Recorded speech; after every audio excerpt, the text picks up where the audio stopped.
Malapit na ba siya, sir, for reso here? Yes, I think it was mentioned already na yung isang kaso na pending dito sa amin where Senator Joel Villanueva is charged with malversation is already submitted for resolution. That is as far as the case which is here in the Department of Justice. I am not privy to or aware of any other case or if there are cases which are also pending before the Office of the Ombudsman. No? Kasi hindi namin alam kung ang reference is made with respect to those cases, pero ang kaya lang namin sagutin is yung kaso na nandito sa amin.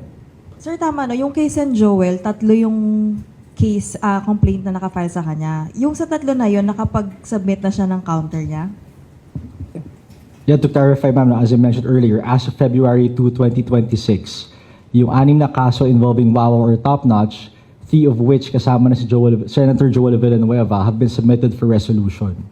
So, ibig sabihin, nakapag-file na siya ng counter affidavit niya, kumpleto na yung documents sa harap ng prosecutor for them to make their finding whether or not prima facie evidence exists.